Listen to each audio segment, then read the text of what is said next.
रात के 12 बज रहे थे। पूरे गांव पर अंधेरा और गहरा होता जा रहा था। उसी अंधेरे में थुंग थुंग बिना किसी रोशनी के उस भूतिया स्कूल के क्लासरूम के अंदर पहुंचा।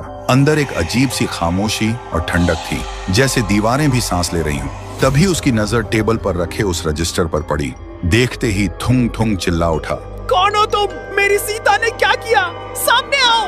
तभी उसके पीछे से एक आवाज आई। वह तुरंत घूमा और देखा एक चमकता हुआ आदमी उसके बिल्कुल सामने खड़ा था।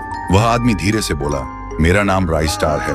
मैं स्कूल का टीचर था। मैं एक टीचर के साथ साथ एक किसान भी था। मेरे खेत का अनाज आधा मैं घर रखता और आधा बच्चों के लिए स्कूल में लाता। फिर एक दिन मैंने देखा गांव के कुछ ताकतवर लोग बच्चों के लिए रखा अनाज चुरा रहे थे। जब मैंने उन्हें रोका तो उन्होंने मुझे बेरहमी से पीटा।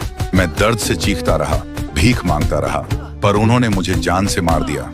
फिर मेरी लाश को स्कूल के बाहर उस पेड़ से लटका दिया था और लोगों से झूठ बोलकर मेरी हत्या को खुदकुशी का नाम दे दिया और इस स्कूल को हमेशा के लिए बंद कर दिया गया। तब से मेरी आत्मा इंसाफ और बदले के लिए भटक रही है।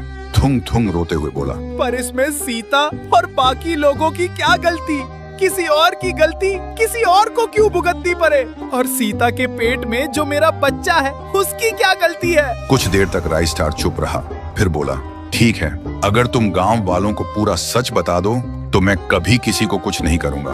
फिर सुबह थुंग थुंग ने पूरे गांव को बुलाया और सारा सच बता दिया।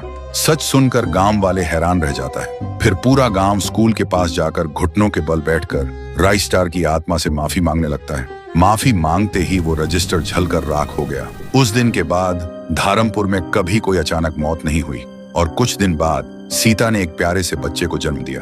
अब थुंग थुंग और सीता सिर्फ जिंदा ही नहीं थे, वे खुश भी थे, क्योंकि अब उनके पास सिर्फ एक बच्चा नहीं बल्कि एक वजह थी जीने की।